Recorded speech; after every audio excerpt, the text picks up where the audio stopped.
माता कालिका के अनेक रूप हैं, जिनमें से प्रमुख है दक्षिणा काली, शमशान काली, मातृकाली और महाकाली। इसके अलावा श्यामा काली, गुह्य काली, अष्टकाली और भद्रकाली आदि अनेक रूप भी है। सभी रूपों की अलग अलग पूजा और उपासना पद्धतियां हैं। आज के वीडियो में हम जानेंगे कि महाकाली क्या और कौन है और महाकाली की उत्पत्ति कैसे हुई। तो इन सभी को जानने के लिए वीडियो में अंत तक बने रहे। ये तो सब जानते हैं कि काली जी माता पार्वती जी का ही रूप है। काली जी चतुर्भुजा है, शांत रूप है, अर्थात ज्यादा डरावनी नहीं है। मुख पर एक हल्की सी मुस्कान है जो कि ध्यान से देखने पर नजर आ जाती है। किंतु जो महाकाली रूप है वे रूप 10 मुख, भुजाओं और पैरों से युक्त है। इनको ही दुर्गा सप्तशती में महाकाली कहा गया, जो देवताओं की पुकार पर पार्वती जी के शरीर से उत्पन्न हुई थी। महाकाली हिंदू धर्म की प्रमुख देवी है। वे मृत्यु, काल और परिवर्तन की देवी है। महाकाली को शाक्त परंपरा की 10 महाविद्याओं में से एक माना जाता है। वैष्णो देवी में दाई पिंडी माता महाकाली की ही है। महाकालिका को कालिका भी कहा जाता है। महाकालिका को विशेष रूप से बंगाल, उड़ीसा और असम में पूजा जाता है। उनको भद्रकाली, भैरवी, रुद्राणी, चामुंडा, चंडी, रौद्री और धूमरना भी कहा जाता है। महाकाली के 10 हाथ और उनके शरीर पर दिव्य आभूषण है। उनकी ललाट में तीसरा नेत्र और चंद्र रेखा है। महाकाली के कंठ में कराल विष का चिन्ह है। उनके हाथ में त्रिशूल है। उनको योगिनी भी कहा जाता है, जिनके गुरु गोरखनाथ थे। जब संपूर्ण जगत जलमग्न था और भगवान विष्णु शेषनाग की शैया पर योग निंद्रा का आश्रय ले सो रहे थे, उसी समय उनके कानों से मेल से मधु और कैटभ 2 भयंकर राक्षस उत्पन्न हुए। वे दोनों ब्रह्मा जी का वध करने को तैयार हो गए। भगवान विष्णु के नाभि कमल में विराजमान प्रजापति ब्रह्मा जी ने जब उन दोनों भयानक राक्षसों को अपने पास आया और भगवान को सोया हुआ देखा, तब एकाग्रचित होकर उन्होंने भगवान विष्णु को जगाने के लिए उनके नेत्रों में निवास करने वाली योग निंद्रा का स्तवन आरंभ किया, जो इस विश्व की अधीश्वरी, जगत को धारण करने वाली, संसार का पालन और संहार करने वाली तथा तेज स्वरूप भगवान विष्णु की अनुपम शक्ति है। उन्हीं भगवती निद्रा देवी की भगवान ब्रह्मा स्तुति करने लगे। ब्रह्मा जी ने कहा, हे देवी, तुम ही इस जगत की उत्पत्ति, स्थिति और संहार करने वाली हो। तुम ही जीवनदायिनी सुधा हो। देवी, तुम ही संध्या, सावित्री तथा परम जननी हो। तुम ही इस विश्व ब्रह्मांड को धारण करती हो। तुमसे ही इस जगत की सृष्टि होती है। तुम ही से इसका पालन होता है और सदा तुम ही कल्प के अंत में सबको अपना ग्रास बना लेती हो।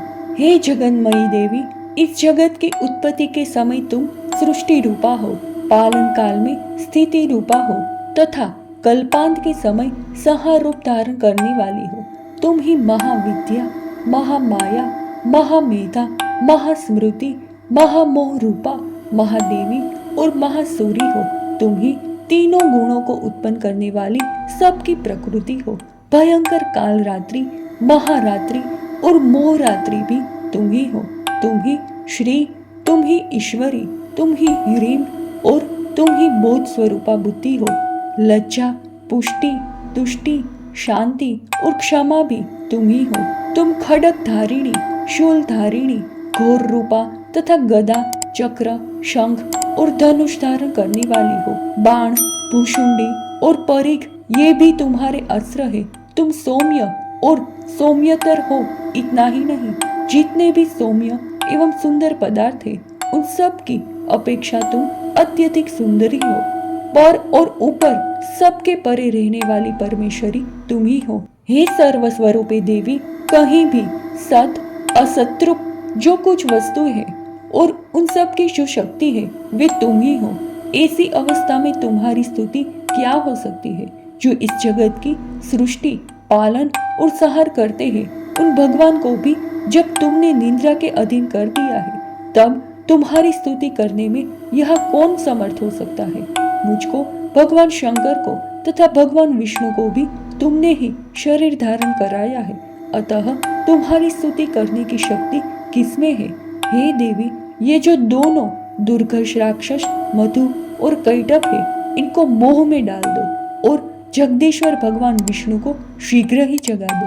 साथ ही इनके भीतर इन दोनों महान राक्षसों को मार डालने की बुद्धि उत्पन्न कर दो।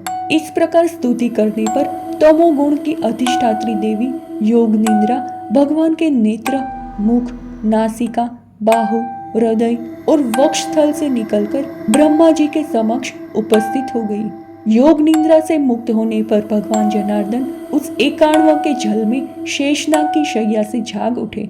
उन्होंने दोनों पराक्रमी असुरों को देखा जो लाल आंखें किए ब्रह्मा जी को खा जाने का उद्योग कर रहे थे। तब भगवान श्री हरि ने दोनों के साथ 5000 वर्षों तक केवल बाहुयुद्ध किया।